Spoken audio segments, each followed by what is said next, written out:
It's new venue for us. We're a little bit further off the beaten path, so the attendance is absolutely fantastic. We really appreciate that. We live, y'all. We live, y'all. We live. We live. We live. We live. So as any other year, this is an extremely special time for the Rhode Island USBC. We get a chance to recognize all of our season-long achievements by all of our bowlers throughout our open division events, ladies events, senior events, and our youth events. We were able to luckily have our first, I believe, true youth banquet this year. Derek Levy, the head of our youth committee, did an amazing job of putting that together, attended by, I believe, 115 youth and parents, which is an absolutely phenomenal number considering that this is now the largest adult Hall of Fame banquet we've ever had, and we're somewhere around 85 to 88 people. So the fact that the youth showed up at their first event, supported it, and had that much passion, and it really was a good time. It really was a nice thing for us to see, and I want to thank Derek very, very much for that and putting that together.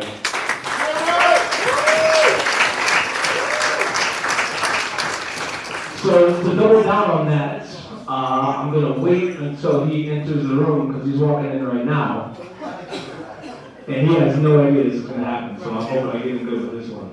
But the gentleman walking in right here is the GOAT of Rhode Island. He is one of the men that established the sport really from a high level of play. As a youth coming in, I moved here when I was 13 years old from Los Angeles. But the moment I moved into the state of Rhode Island, he was the first name I heard. He was the guy that I looked for. He was the guy that I wanted to beat. He's the guy that I wanted to become friends with. I've done all of it. I think we'll say he is a good friend, and he's one of the most important people we've ever had bowl in the state of Rhode Island, if not the most. And I'm happy to say that with the blessing of Derek, and hopefully the blessing of Dave, we are going to make the youth scholarships that we announced this year, a $1,000 scholarship for the boys and a $1,000 scholarship for the girls. We're going to name them the Dave Forcier Star Tomorrow, presented by Gazmine.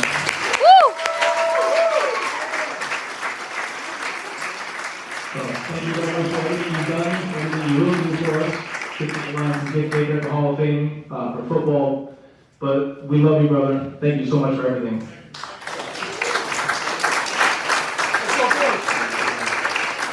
So once again, this is one of the special nights that we really have. So we're going to breeze through the season awards, make those pretty quick. Obviously, Rich, myself, and Chris are going to try and do the best we can. I think we're all a little nervous. I know my anxiety's through the roof. But amongst friends, amongst family, we really are happy and thrilled to be able to do this for you guys. So let's get on the way with the awards. I'm going to fire through the 2022-2023 Tournament Awards. And our first awards are going to, not necessarily in order of the events, I'm just going to go based on the program book I have in front of me. So 2022 Baker Doubles, Division I champions, Tim Gagney and Justin Beal with 2006. Both of them are around here, so let's make it easy. Division II champions, David Lewis and Michael Kelly Williams with 1727. Who's going to go right here, right? So like I said, we're going to breeze right on through. 2022 Seniors Championship. Also not here because he's on vacation. However, he did help us with this event, finding this location, which is absolutely beautiful, even though most of our GPSs couldn't find it. This is a very nice spot. So Tim Martin with 964 in the Senior Scratch Division. In our Senior Handicap Division, Richard Gray, 1,043.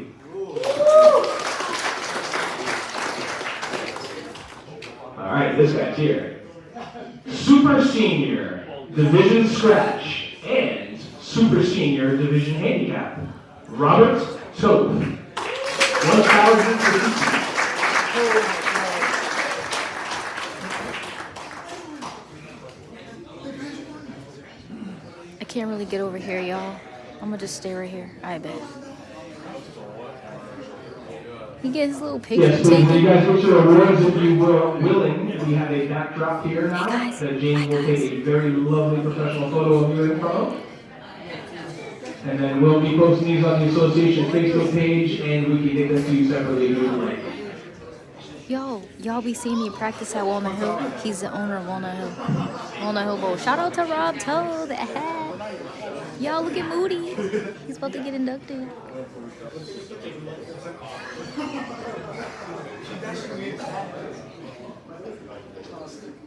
All right, 2022 Women's Championship.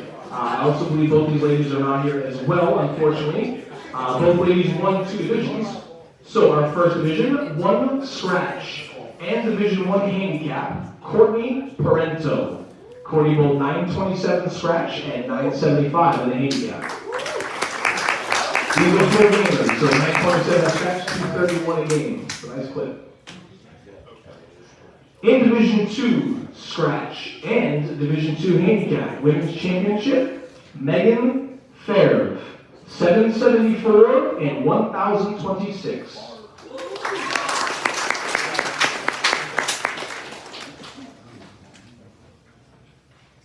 (2023) Trios Championship.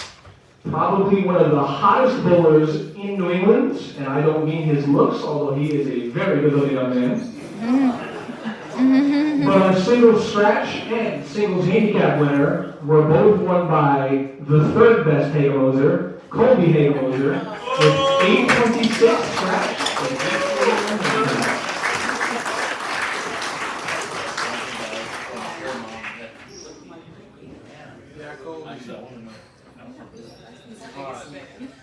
Who's one? You're so hot. Randy Goose. Say uncle. Oh my god. Our Division 2 Trios Championship winner. And remember, this is the singles event inside the Trios. Division 2 Scratch, Steve Leclerc, 675. Steve not here, unfortunately. Our singles handicap winner, Mike Daniels, 825. And Mike is obviously not here as well. We're moving on to teams. This is the team event in the Trios Championship, so 3 gentlemen, obviously, as Trios would say. Division 1, Trios Scratch. The team of Kyle Wilkes, Dan Vincent, and Donnie Corno with 22-33. That same Trios team also won the handicap side of things with 23-20. So Donnie, you can grab a bucket. Oh, my bad, y'all. I'm all looking at the freaking program. This is Donnie. He's getting inducted into the Hall of Fame, too. My bad, y'all. I was looking at the program.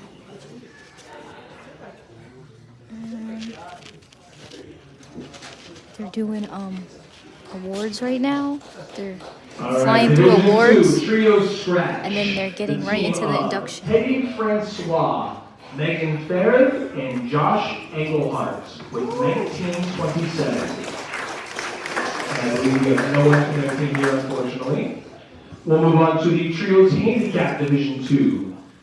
The team of Evan Parsons, Beth Goyette, and Chris Vi with 23-54.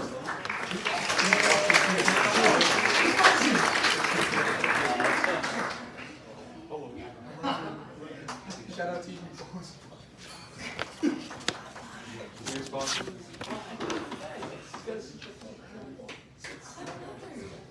You got it. I'm gonna get a clap.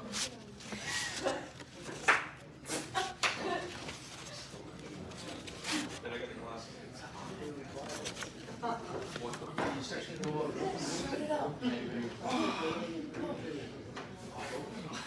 And if anyone can't watch this all the way through, I'm gonna go back and put the timestamps of when Moody's actually getting inducted. The 2023 Association Tournament Singles Event first. Division 1 Singles Scratch. Robert Toth, 776. He's back at it again.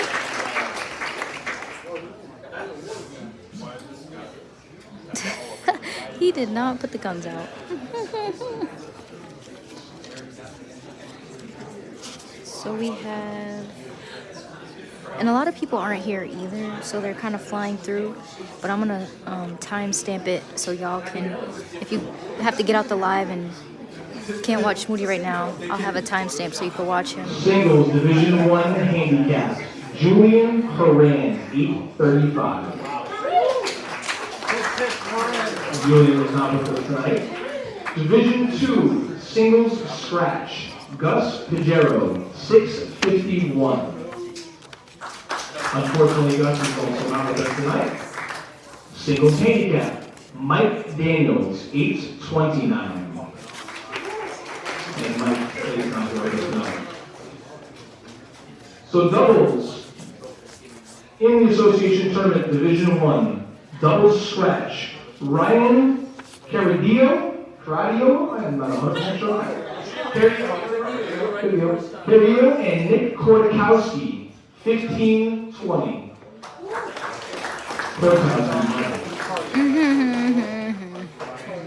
Neither are here, unfortunately. Division 1 handicap doubles. Julian Horan and Kenny Baker Jr., 16-64. Unfortunately, they are not here with us this evening. Division 2, doubles scratch. Stan Gibbs and Sheila Gibbs, 12-52. Unfortunately, Stan and Sheila are not with us to receive their doubles handicap award for 15-82, also winning the doubles in the association tournament. Team events. The team of Randy Hagemoser, Aaron Major, Stephen Major, and I can't remember, Chris Page. Division 1 team scratch. Can you imagine doing a 500 grand when you're doing it?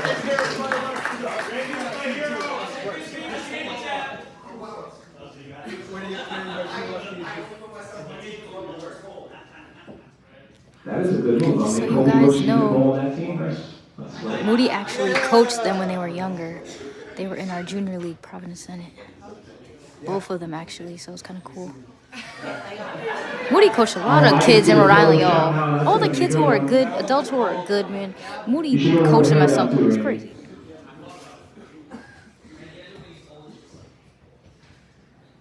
All right. Division 1 team handicap. The team of Julian Horan, Kenny Baker Jr., Tim Healy, and Derek Ham. Unfortunately, none are here. Division 2 teams scratch. The team of Jim Handy, Dave Forcier, Jeff Handy, and Ralph Dahlgren.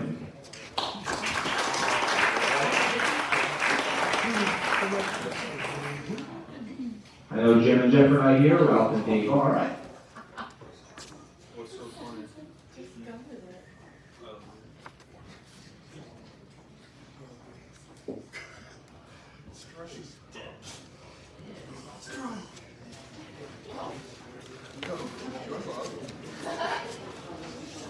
They getting a little picture taking, y'all.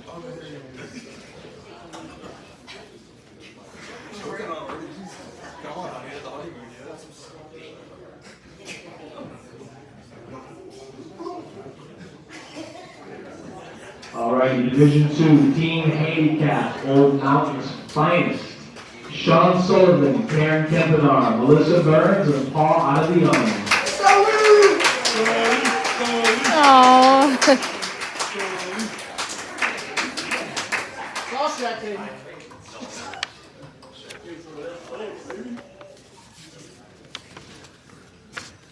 Yeah.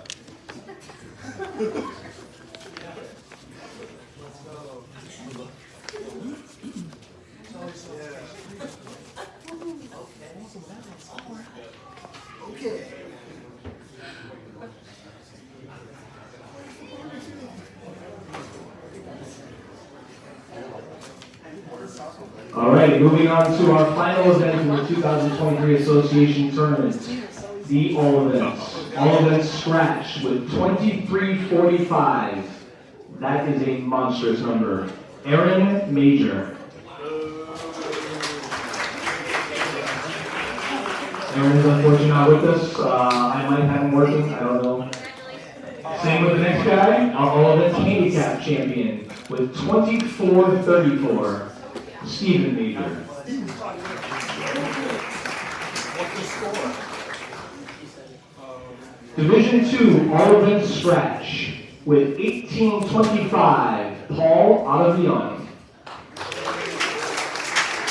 And Sully from our grabbing award. So you take a picture of you, Sully, put his head on here. Oh God. Oh my God.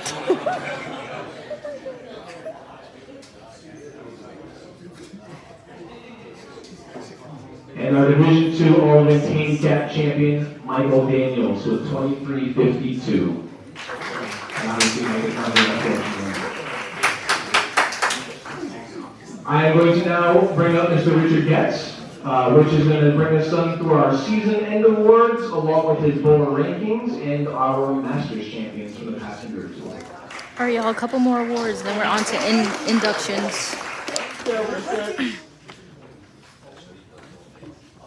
Okay, so our high average award winners for the 22-23 season. For our high average for male, 246, John Van Keys, and the Allen Albergari Memorial League. If y'all don't know, John bowled on the men's tour. He won. He got pro shops. He just bowled like an 862, I think, a couple weeks ago with the IQ Ruby. It's crazy. No, 860? Was it 860? I don't know, y'all. I'm chatting, but it was a crazy score. It definitely was like 860. Okay, our female high average award winner for the 22-23 season, J.D. Scott Jones, 222. Yeah! Okay, Yeti. Y'all know her. Y'all know her. Let me see some applauses in the chat. Yeti don't even like bowling. She be winning some. That's how you know you're that good. When you don't even like bowling, but you're still that good. That you be winning stuff and you don't even like it. Yeah! Y'all know her. That's Yeti. That's Yeti. That's Yeti. Yeah. Okay, our male high series for the season, Timothy Yo, look at Daggy, Yeti. 869, That's Yeti. 869 at Dragons Invitational League. Timothy is not here today. The female high series for the season went to Alyssa Jolliker for 784, and that's the Thursday Virtual League.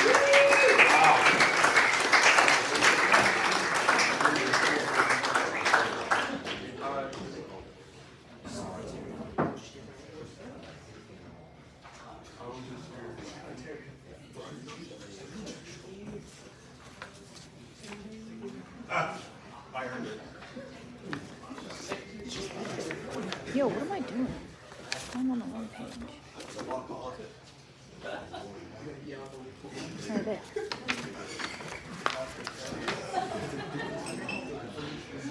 Okay, for our Secretary of the Year award this year, our winner for the Friday Night Mix Invitational, Deborah Turok, is our Secretary of the Year. Congratulations.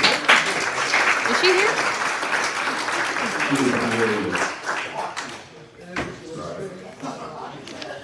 Okay, and lastly, for our special awards, for our 2023 for our USBC Masters Champion, Nate Clark.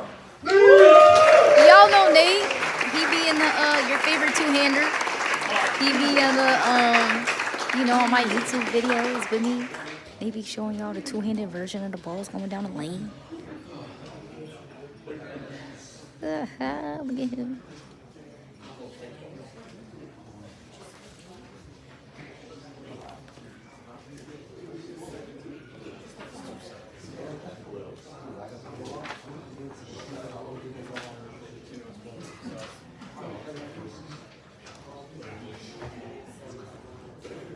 Okay, for the next set of awards, it's for the Rhode Island USBC Rhode Island Bowling Player Rankings Awards, and these are the bowlers who are the top 5 ranked bowlers in the state for last season. We'll do them first, and then we'll do our Rhode Island Bowling Player of the Year.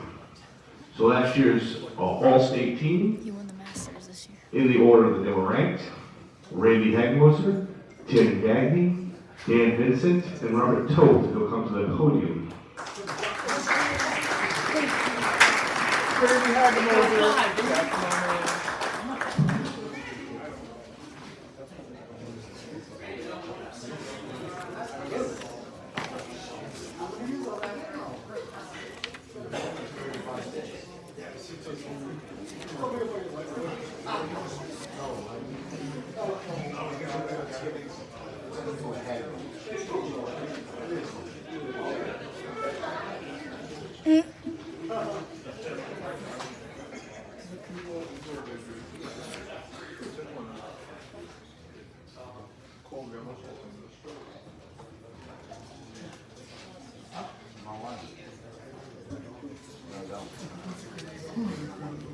Okay, so now our Live Bowling player rankings, player of the year.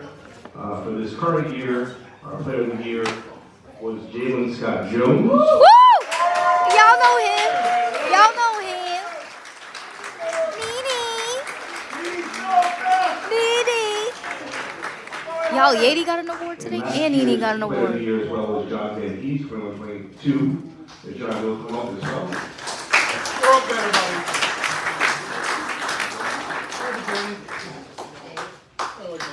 Enjoy the shirt. How's the mix?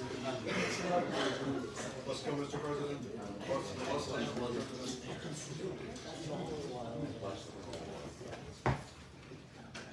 Congratulations, gentlemen. Yeah.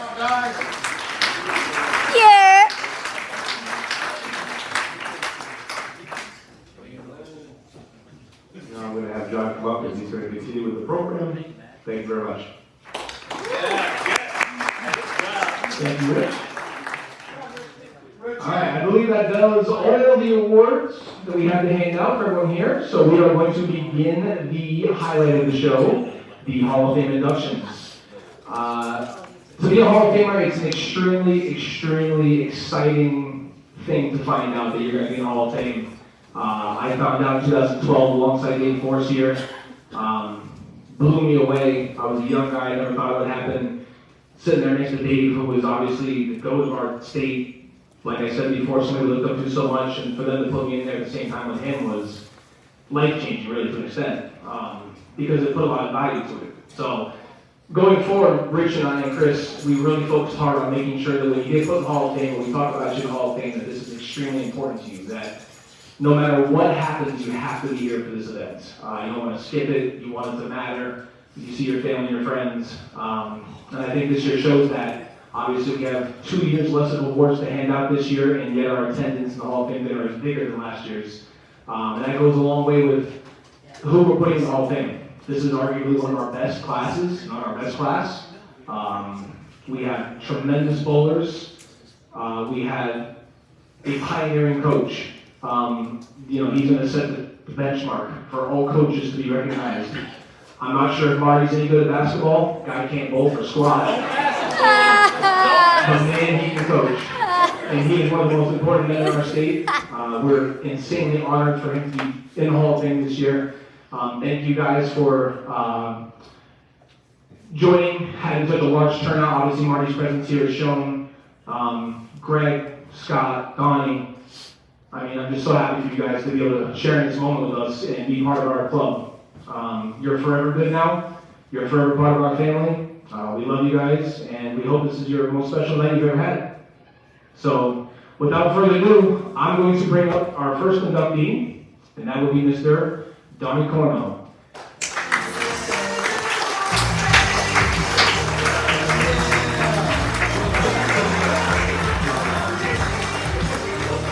I better not get no copyright claim, y'all. So with everybody else, we're going to have them bring out their guys, and we're going to have them a little minute or two to talk about it, but Donnie's special to me. And I wanted Donnie to be here for this because I spent a long time bowling with Donnie. 23, 24 years, we've been best friends for a long time. We shared a lot of times in the lanes. One of my favorite memories of bowling in my entire life was the year I went out on the tour, when I had a sponsor in 2003, 2004, and Donnie and I bowled for a NEBA doubles title at East Providence Lanes. And we lost, unfortunately, but we had maybe 150, 200 people behind us in that building. It was pandemonium. People were yelling, screaming, running. There was passion. There was everything in the world. I won association titles with Greg Fremont, grew up in the pro shop. watching Jack Mulaney stuff bacon and ball plug and coffee and nameless things inside of Donnie's finger holes and thumb holes and put tape over them and torture the young man. It was fantastic. Over the Lincoln Lanes, and I watched Donnie ring 10, ring 10, ring 10, and I'm watching him and I'm thinking to myself, my God, what's this guy gonna do? He needs to make a move. And the next shot he throws, my butthole puckered up, and I was like, what was that? And he goes, what? I was like, dude, you just threw it in the gutter almost. He moved 8 left with his feet and 5 right with his eyes. If you're not a bowler, that doesn't make sense to you. If you're a bowler, you move 8 left with your feet and 5 right with your eyes, that's insane. He looked at me like somebody did every day. It was Lincoln Lanes. And he struck and he struck and he struck. And I knew that he was a troubled individual at that point, bowling. But he's one of the best. And we're here to honor him tonight. We're here to give him his flowers. And we're here to put you in the Hall of Fame, brother. Congratulations. Well,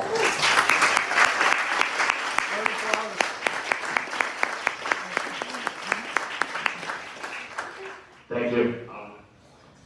I'm not much of a public speaker at all, if anybody knows me. I mean, I'll talk to Nero in a bowling alley, but you put me in front of a crowd of people, and I'll know. So I'll try my best and try to put up with it. Tell you a little about me. I wrote a little something down. Try not to bore you for too long. So I seriously can't believe this happened to me right now. Thank you so much. I'm not gonna lie, I know I was in college the last couple of years, and I was a little bummed out I wasn't on there. This year coming in, didn't have a whole lot of hope about it. Being the last year, you know, there's a lot of the guys that belong to being here rather than me.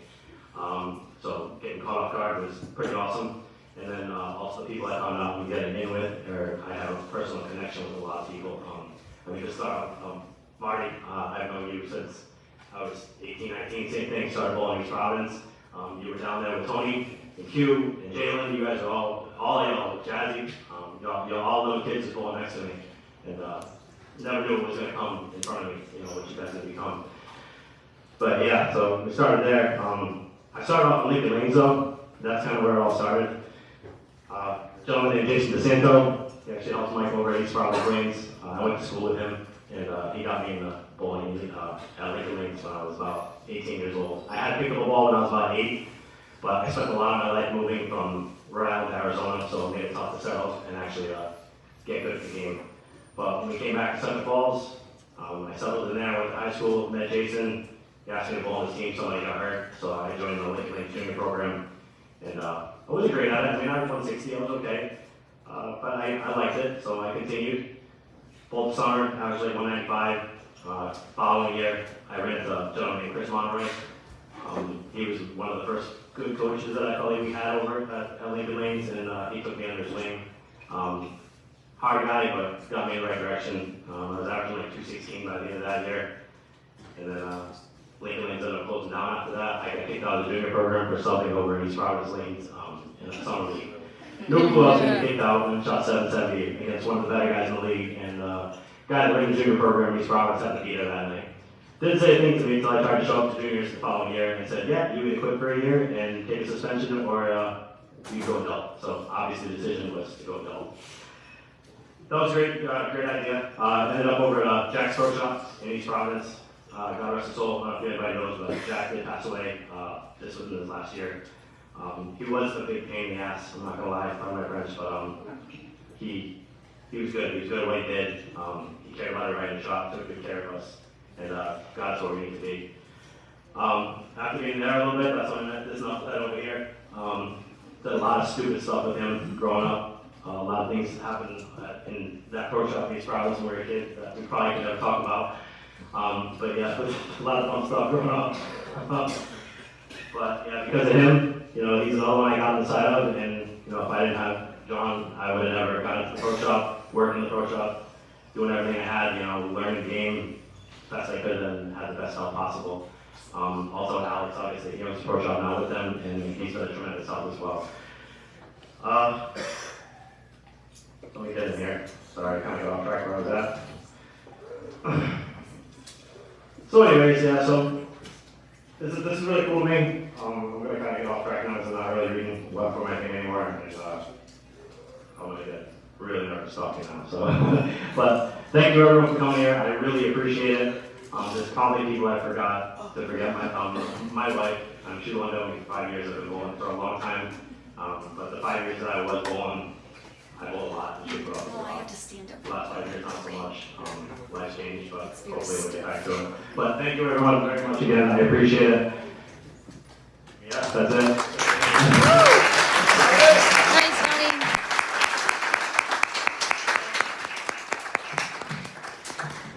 Alright, that was awesome. Alright, so when Richard gets, please go to the podium.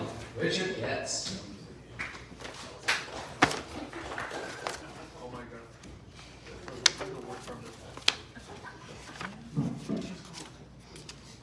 Okay. I have the very large, sincere honor to introduce the next Hall of Fame inductee. It's a guy I've had the pleasure to be a teammate of for a decade. A guy who introduced me to competitive bowling when I was, not even a competitive bowler. He said, we need a bowler. We need some handicap. You're on our team. And probably taught me 90% of what I've learned in competitive bowling, and I appreciate his guidance very much. The gentleman embodies what fierce competitor means to me, and he taught me more about the game than I've learned on my own. He's a great athlete, a multi-time NEBA title winner, as well as a NEBA Hall of Famer. He's a tremendous bowler, countless TUSA honors, and he's also a great friend of mine. So I'm proud to introduce 2023 Hall of Fame inductee, Scott Santos.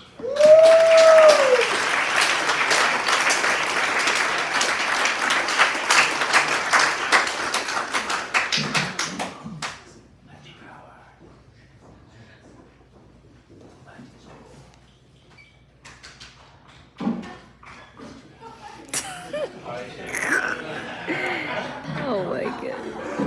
Oh, sorry, y'all. Hold on. Alright. Oh, they gave him a step stool. Everybody see me okay? Oh, I was going to ask for a high chair. they gave him a step but stool. I don't know if they have any. Thanks, buddy. All right, so the thing with that, well, first of all, Rich, thank you. My son's in sports betting. If somebody would have made a bet that I got emotional in the first 1 minute, you would have won. But the odds were terrible. They were like, you got to bet 100 to win an hour. Rich and I go way back, and God rest her soul, Ellie. Her mom was everything. I said I wasn't going to cry, but I'm the guy that cried during the Little Mermaid. And just earlier today, I'm sitting with my daughter watching Yellowstone when Beth married Rick, and I got tears coming out of my eyes.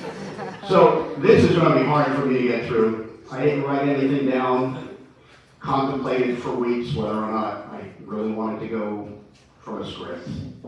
But I'm just going to go from the heart and just say, I'm getting older, so my memory's not what it used to be. But your mom was everything to our team. John Holmes, Matt Sloat, Jeff Warga. She was there every single week, and she was the heart and soul of our team. And thank you for that wonderful introduction. I am honored and blessed and more grateful, John, and everything that you did to help get me to this spot, which I honestly never thought would happen. But I'm here, and I'm beyond grateful. Thank you so much.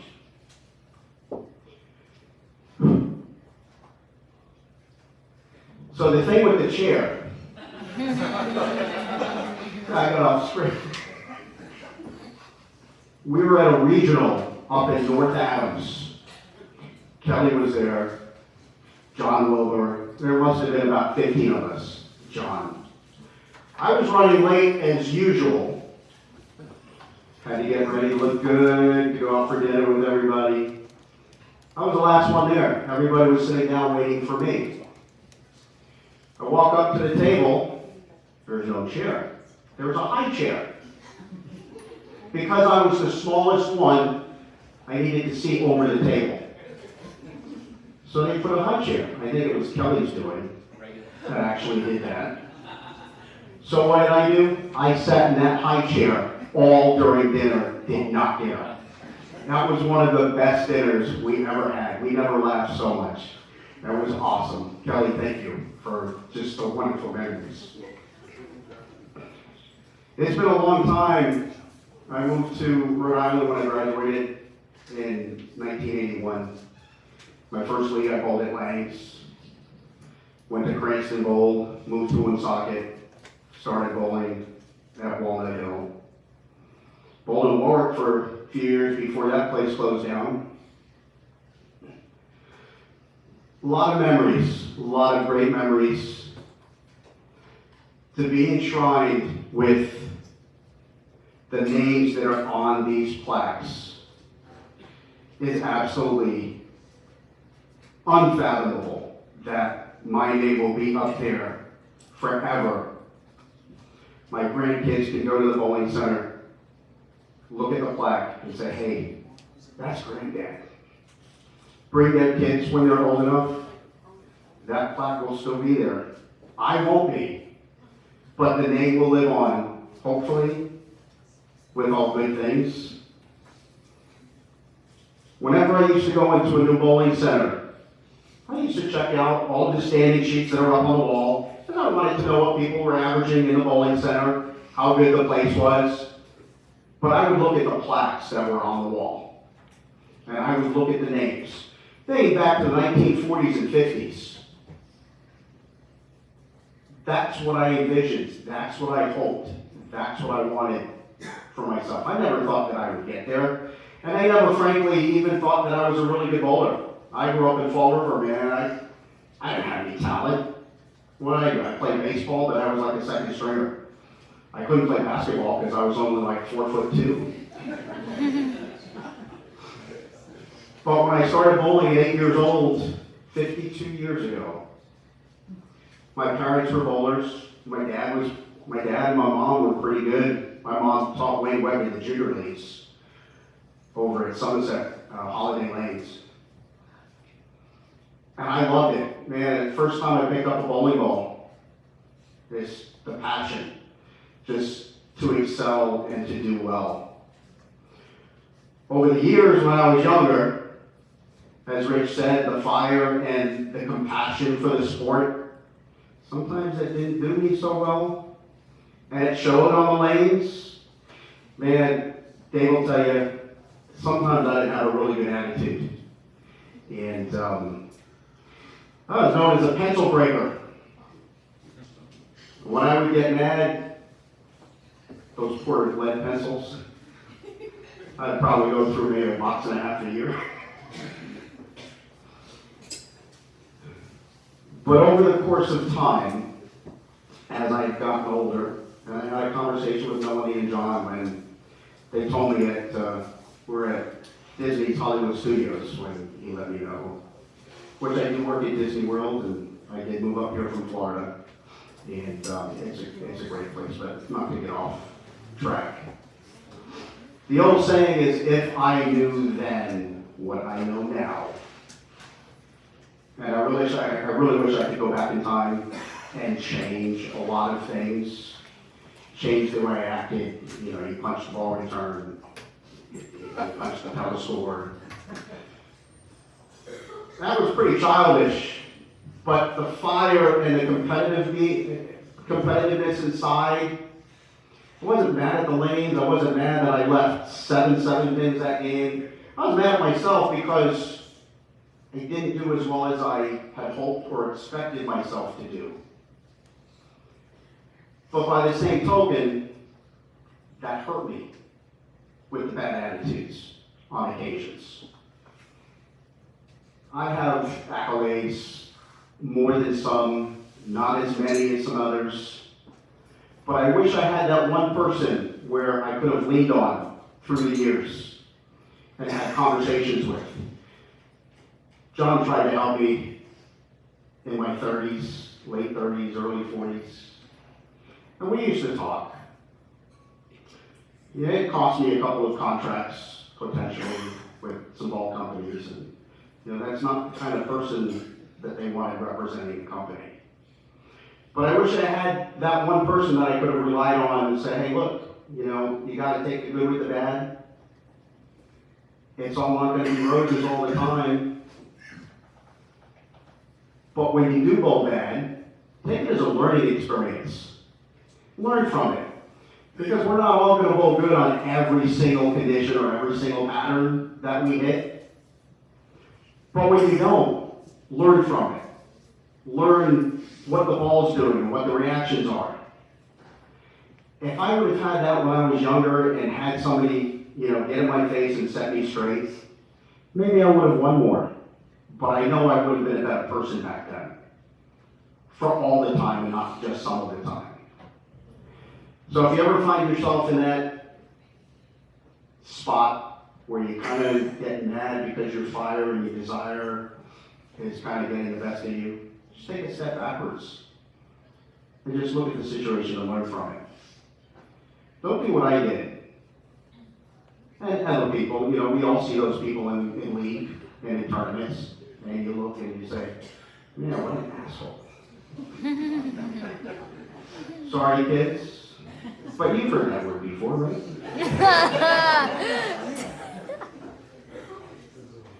But just take a step back. Or if there's somebody that you can talk to, heck, give me a call, hit me up on Facebook. I'll tell you what I went through and the people that tried to help me out over the years. And, fortunately I can say that, yes, I still get mad, but not to the public display. It's all within. But I learned from it. And I've become a better bowler, but more importantly, I think I've become a better person because of it. With some of the guidance from friends like John and Rich and a few others, I think I've become a better person, and it makes me feel better inside. And after I left Rhode Island, I went to Connecticut, Southeastern Connecticut, on the All-Star teams there, won a state title, won a state Connecticut doubles title, and then I moved to Pennsylvania. And things just excelled from there. Went to Lehigh Valley Senior Masters Tournament, which I'm very proud of as well. But this right here, the State of Rhode Island Hall of Fame, putting NEVA aside, I was very proud of that moment, because to get into the NEVA Hall of Fame, you have to win a certain number of tournaments. I was fortunate over the years to be able to do that and be inducted. But this is my home.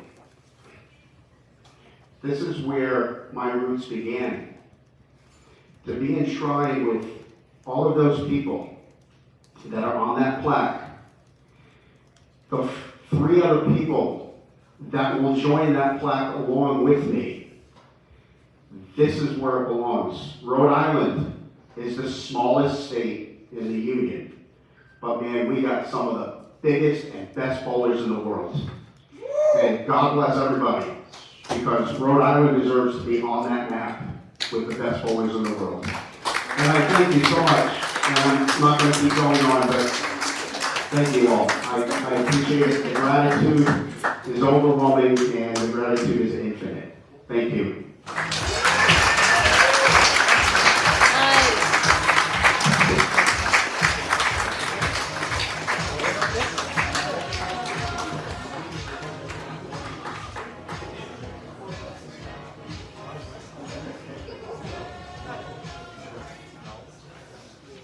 All right, now to the podium. I would like the GOAT, Dave Forrest here. Please make your way to the podium.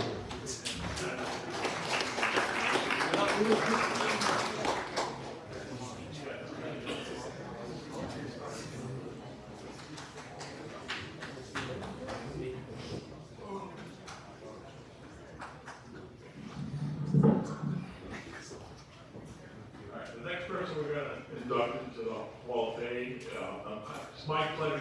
Thompson, Greg Flamond. Me and Greg were never like best friends or anything, but we always got along and we loved to talk all.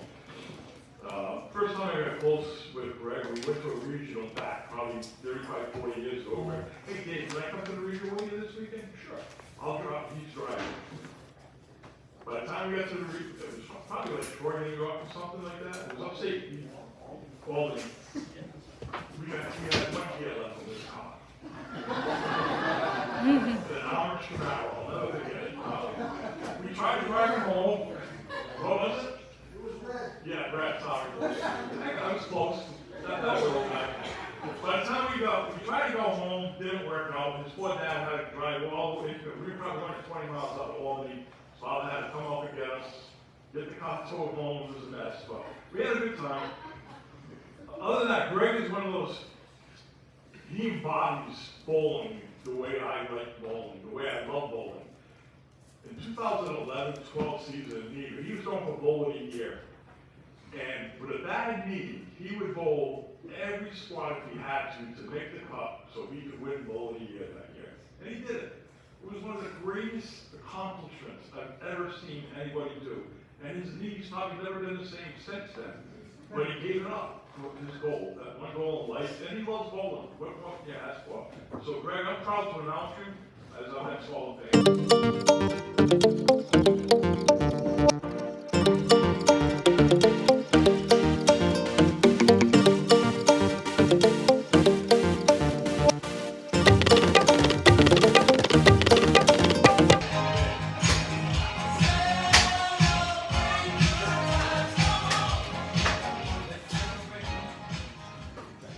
Wow.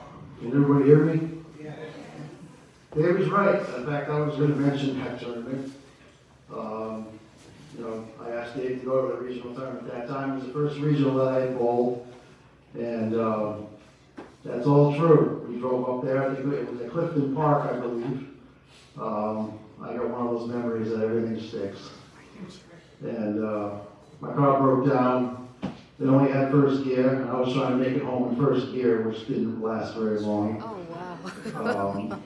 So I had to give it up. I felt really bad. Dave's in the car with me, pulling balls, everything. And they had to call my dad every day. I had to come up, pick us up, and drive us home. Yep. Dave gave me some advice that tournament. Dave was always giving some advice here and there. And my first time going to a regional tournament, a lot of guys I've never seen, a lot of different attitudes and real competitive attitudes out there. And Dave said, well, you know what, we can stay out here a little bit. He says, because I've seen some of the nicest guys you ever want to meet absolutely lose it on the lanes. So I said, okay. So I didn't quite know exactly what he meant until I get back here and met Jerry Portillo one day. I'm sorry, Jerry. The first part of that was one of the nicest guys that I ever want to meet, and that's you, Jerry. But I started a long time ago. I tried to think over the last 2 weeks, once Jonathan told me all about it, which I'm totally flattered. I can't have more gratitude and appreciation to be here. Like Scott, this is where it began. Like a lot of you, where it began. I began here in Rhode Island. I think my grandmother brought me my first bowling ball when I was maybe 10. I think it was a Brunswick, black rubber ball and one single ball bag. It was 50 cents a game back then. I used to walk to East Providence lanes with my dollar, and I would bowl 2 games and then walk all the way back home. Didn't get really serious about it until maybe the late 70s when I got a second job at Lincoln Lanes, beam mechanic. So I worked nights and then I started throwing balls down the lane, started to get pretty good at it. And at that point I was asked to be introduced to Mike Blueberry. He's one of the top guys on this the list here of Hall of Fame bowlers. He basically was averaging like 20 pins higher than a buddy of mine, buddy John Maxwell and me. We were gonna take high average in the Money Night House that he could ever remember. That was like one of the biggest men's leagues in the state back then. On Mondays at Lincoln Lane, took the whole house, five-man teams. And John and I were going to corner the high average.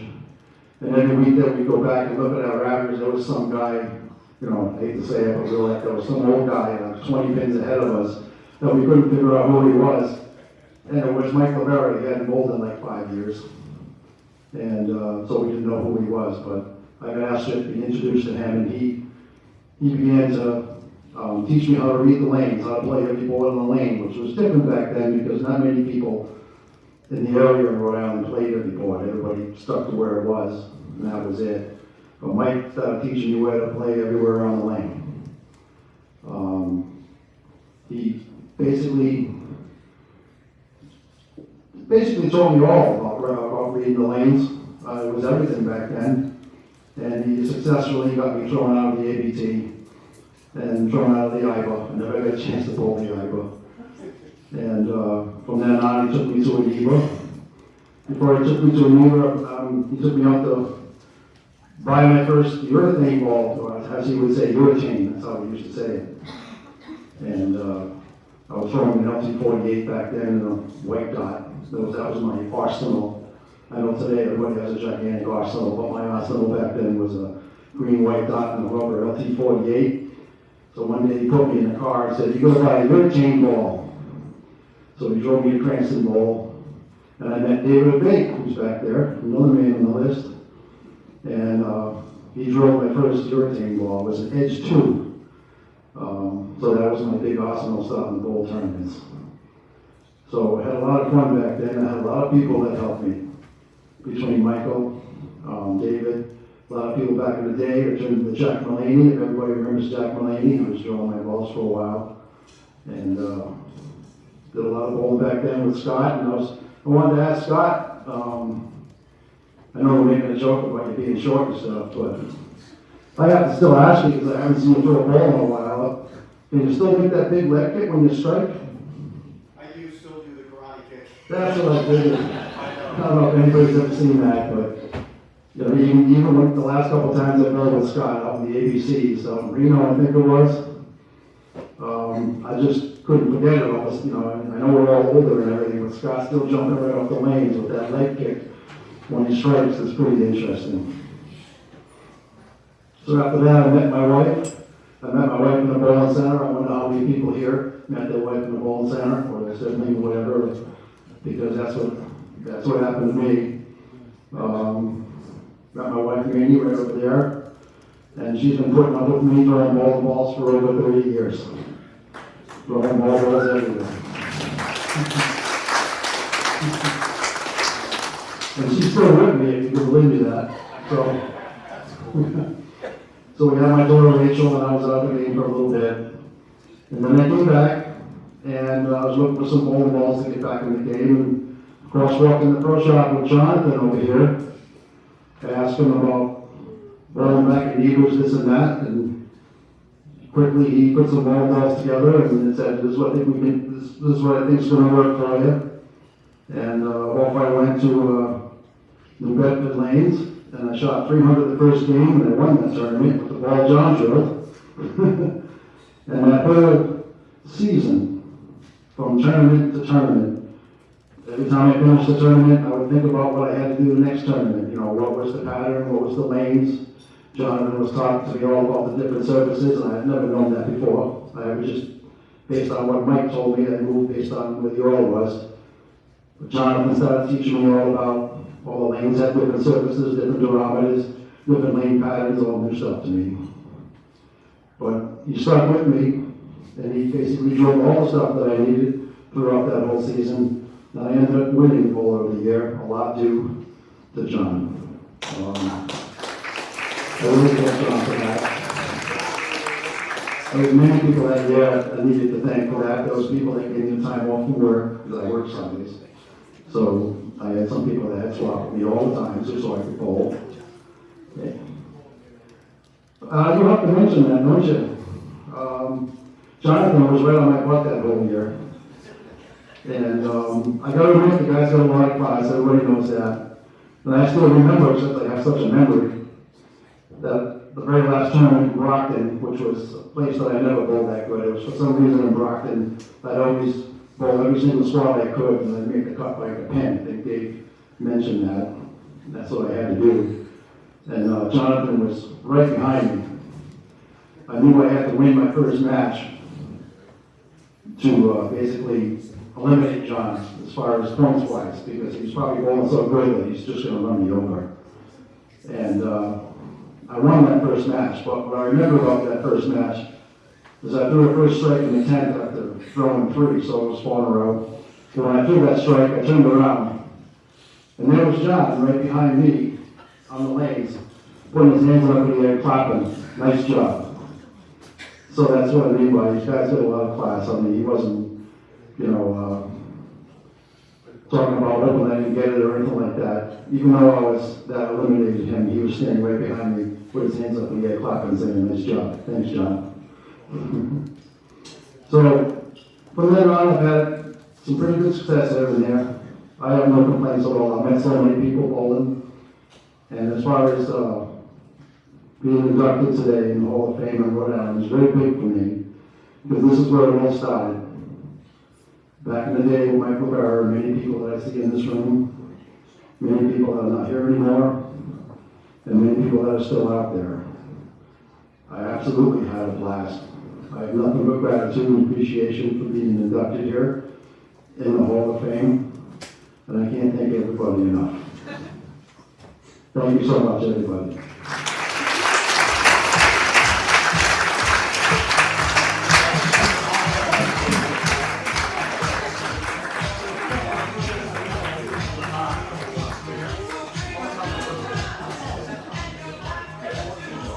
All right, everybody. That was once again another amazing speech.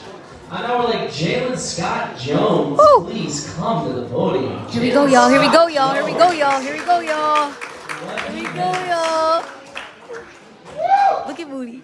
He's just cheesing. Hello, everyone. Hey. Can you guys hear me back there? Here we go, y'all. Oh, man. That's what he's right there. If you know this guy that I'm about to bring to the stage, you know that he's always joking. He's always talking junk. He's always very confident, maybe overly confident. And this guy, he's walking out as soon as the ball leaves his hand. He's walking out 6 counts, 5 counts. It doesn't matter. He's walking them out. But in all seriousness, very deserving of this. I'm insanely proud of him. I'm insanely proud to call my dad. His impact on bowling in this area would be felt for generations.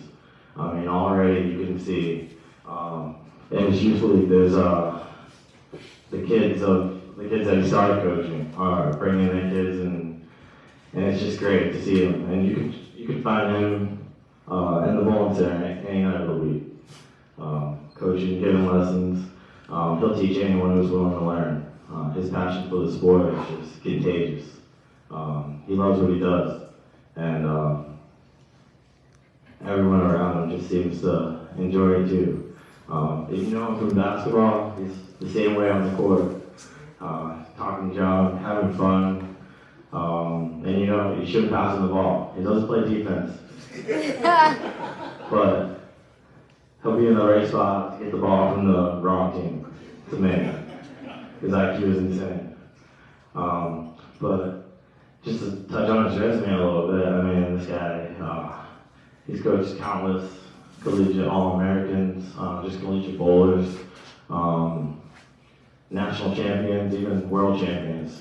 He's amazing. He's amazing. I mean, it's not just youth bowlers, it's adults, it's anybody, like I said, anyone who will learn, anyone willing to learn.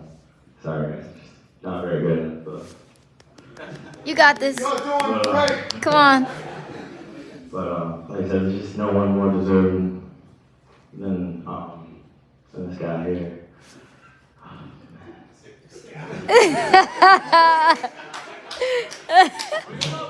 And without further ado, let's get him out there.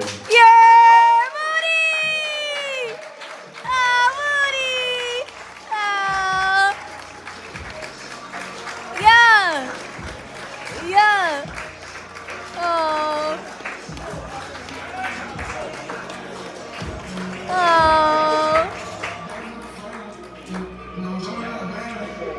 Oh, dad and son. Good job, Dee Dee. All right, y'all. I'm gonna make sure that I get the table too.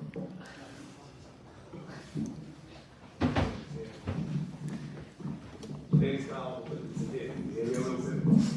Not yet. Man, good job, Jalen. That was really good speech there. Top of the followers here for me and Jim.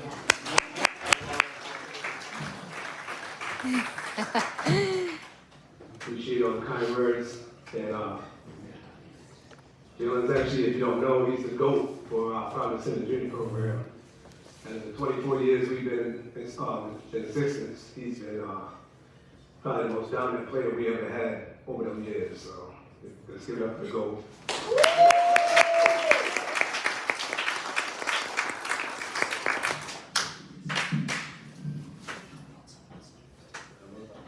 Let's go off of my little notes here. He got his iPad. And a lot of special people that I want to recognize today for helping me get to this point here. And for my basketball buddies, just so you know, I'm not in this Hall of Fame for my bowling skills. I'm in it for my coaching skills. I'm not Dave Borshier, John Lee, these were Jalen, them guys. I'm a coach, it's not my scores. I just want to recognize a couple of people that I didn't know was going to be here today, that are here, and I just want to recognize Miss Lois Sacco. You can stand, please, or wave your hand. Her daughter was our first college bowler to ever receive a bowling scholarship, and our daughter's Allison Smith from down. She had a scholarship to Texas Southern University in Houston, and she wound up going out there, and she basically stayed out there and never came back. She still lives there to this day. I wasn't really expecting to see you here, but I'm so happy to see you, and thank you for coming. My pleasure. Yeah. And another person I wasn't expecting to see here today, but I should have known it was coming. This person's done more with bowling than I think anybody we ever had in the program. Once they got outside of the junior program, they're nationally known, well actually they're known all around the world, and she's actually back there right now live streaming.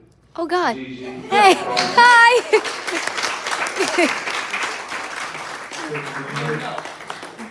But to see how much she's accomplished through coming to me as a 10-year-old and being where she is today, man, I'm so proud of her and all the kids we had through the program. But for her to be known all across the world as Gigi, the nickname I gave her, Yeah. it's really good. Appreciate you, Gigi. Thanks, Moody. I'm just going to go through all the people I just need to recognize and thank for all these years that I've been involved in the junior program, because to get to where we got to, I needed a lot of help. I needed a lot of family members. And this is my family that we're going to start introducing, and I want to thank personally. So first is Naima Rahman, who recently had surgery, and she still made it to my event, so thank you for coming. Appreciate you.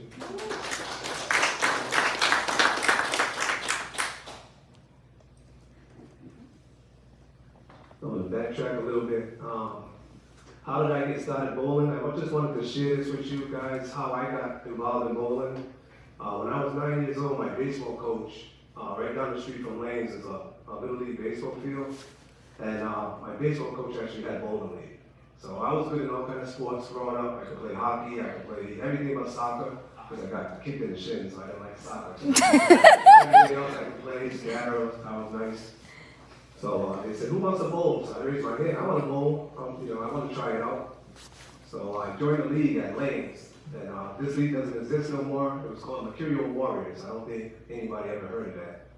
But the junior league I bowled in was called Mercurial Warriors, and it was on Saturdays at noon. We bowled right at the Lanes Juniors, and I was terrible.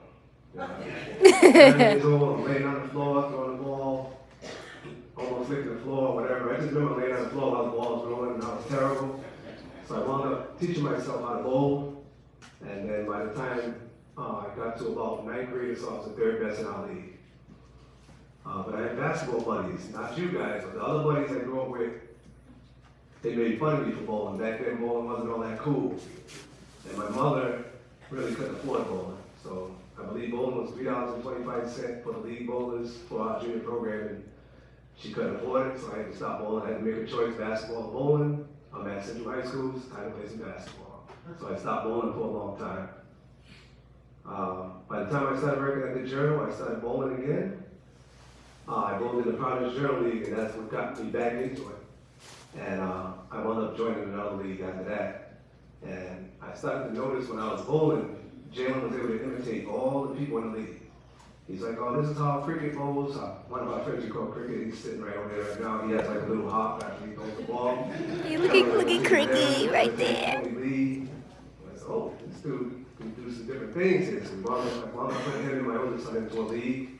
Rhode Island Flyers is where they started. And from there we just kept going on and on. So we have, the Providence Center Junior program was unofficially started in 1998. We took my three kids, Gazmine, Justin, and Jalen, and my nephew, Jaquan, and we traveled to New Jersey for TNBA Eastern Regional. Once we got out there and they bowled, that's what caught the fire for us, and Coach Monica actually helped me follow the Providence Center Junior program and pushed me to stop the league when we got back. So we started the program in 1999 after going up there at TNBA Eastern Regional. It was just an eye-opening experience for us, and it just gave me the thought of what I wanted to do, and that was most of the people we grew up with in our neighborhood, Cricket and I grew up together. In our neighborhood, we played basketball and football, and I wanted to draw some of our kids out of the inner city and get them into an alternative sport. So that's what we did there. We started the league at Lanes, and we named it Providence Center. And our first sign-up person was Darren Love. And Darren's actually my teammate today in the men's leagues. So that was our very first sign-up, and we just went from there.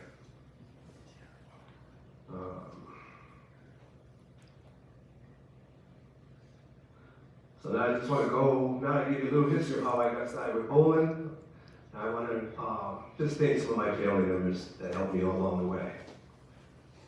I want to thank the bowling center owners and managers for all they've done and still do for my program today, putting out sports shops, allowing me to practice at their facilities and things like that. And first on that list is my brother Kyle.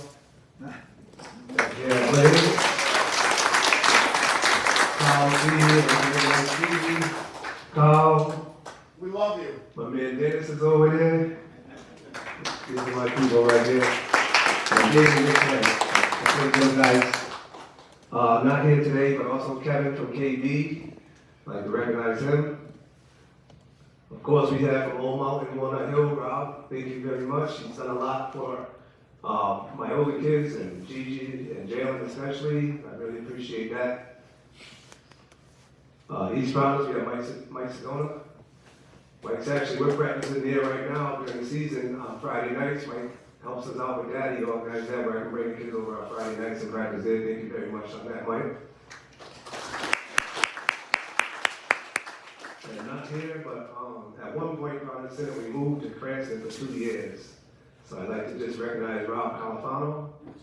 He had a lot to do with us going there and then returning back to Lanes to have our junior program there. So thank you to all you guys. Appreciate it.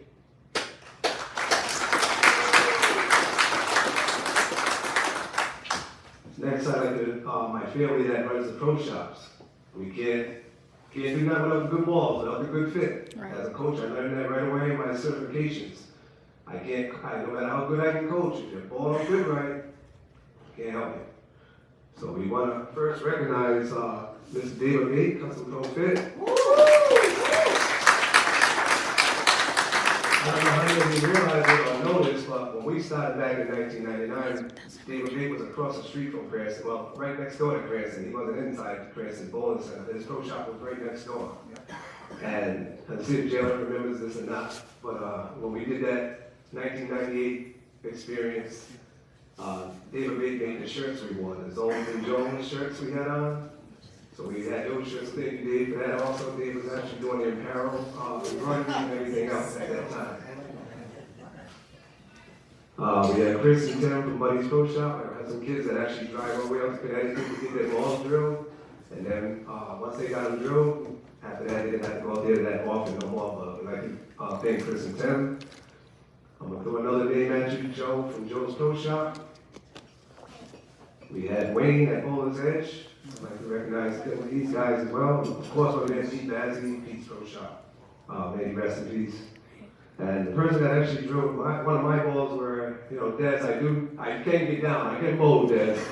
My man drove my ball when I did my first 300 with Steve Moses. I don't know how many of you guys know Steve Moses. He drove my Rhino Pro that I did my Woody got 300 games, what? Last but not least, Striker X Pro Shop, my man John Van Hees, Alex, and Randy Higgles in the back. I'd like to thank you guys so much for you guys as well.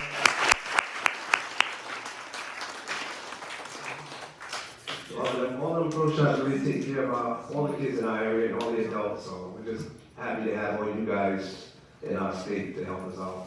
And like I think Scott said, we've got some great bowlers in our area, and like I said, we can help coach a bad fit. Special thanks to Katie Bonds, who wrote the letter of nomination for me. I want Katie to write that letter.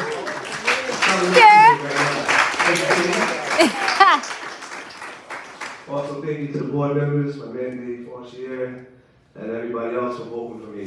Derek Levy and all the rest of you guys, appreciate it for voting me into the Hall of Fame. Thank you.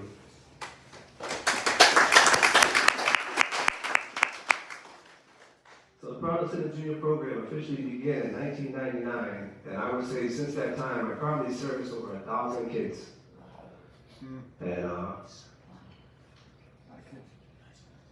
And they all really did really well. Like you could see the impact we had, like Jalen mentioned, you could see the impact we had on the state in the southern New England area as these guys all aged out and became adults.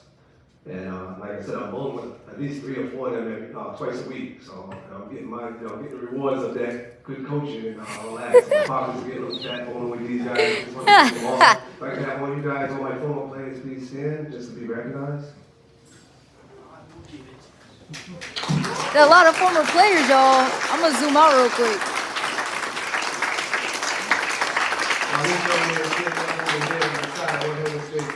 Thank you, everybody else.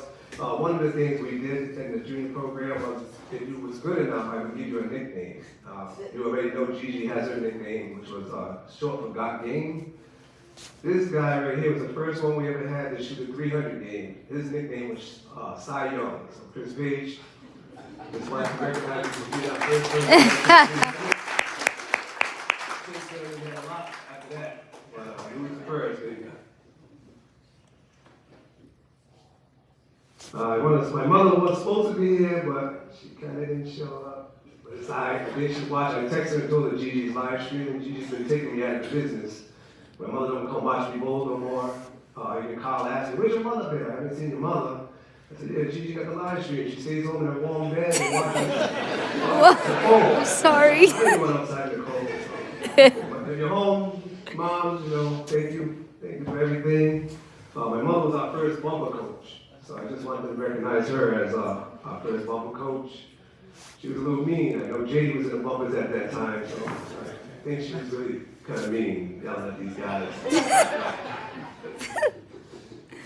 I'd like to also thank our parents for the proudest of all the parents that bring their kids each week to bowl on Saturday mornings, bring them to the tournaments, bring them to practice sessions and all that. So without the parents getting up every morning and doing that, we wouldn't have the kids. So thank you to my parents. I also want to thank all my assistant coaches and volunteer staff members for serving as role models for our youngsters over the years.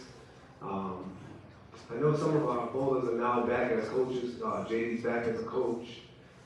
We got some other former players that are coaching now, so that's one of the things I like to see. And that table here, I just want to acknowledge my basketball brothers for being in attendance and supporting me today. Thank you guys for coming. The basketball bros. They're right there. I don't want to hear from you guys every time we play ball. You keep talking about me and stuff, but I'm just happy you guys are here. We appreciate you seeing you guys here, bringing you into my other world, which is good. And all you guys are like brothers to me, so I'm so happy you're here. Last but not least, if I can have Coach Ron stand. Coach Monica was the co-founder for the program. Yeah. Yeah. Okay, Coach Monica. I didn't want to do this program. I knew it was going to be a lot of work. She stayed on me. She pushed me. She said, you're going to be good at it. I said, how do you know? I don't want to do that. It's going to be a lot. It's going to be a lot. You're going to be good. Do it. She kept pushing me. And, I just thank you for pushing me because look what we did. And, thank you very much there. Also, Monica was also she was in charge of collecting money, the hard part of the junior program, collecting money, fundraisers. So I just want to give her a round of applause for all that hard work. We love you. And lastly, she's also Jalen and JD's mother. So I want to thank her for Jalen and JD. As you saw, JD won that award earlier. Jalen won that award earlier.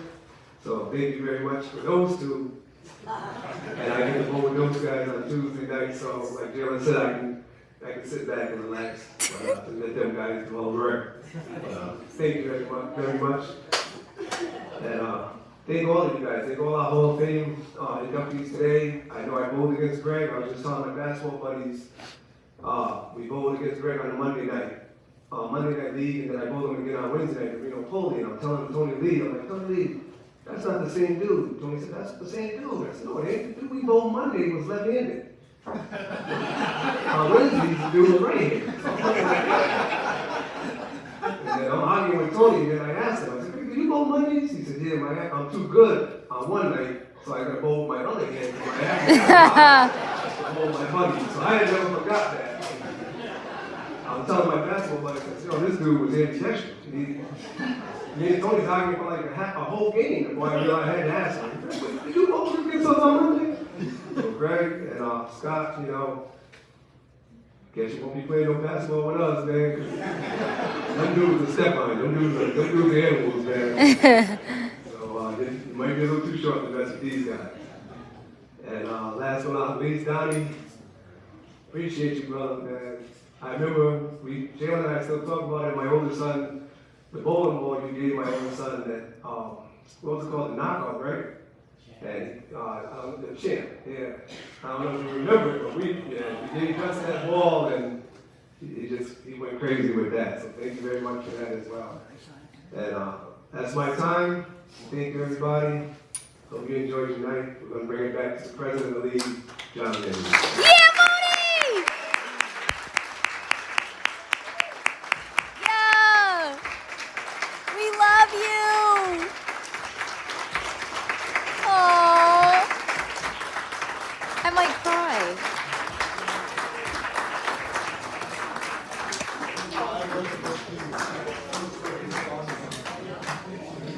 All right, guys. First of all, let's give a round of applause for all those amazing speeches.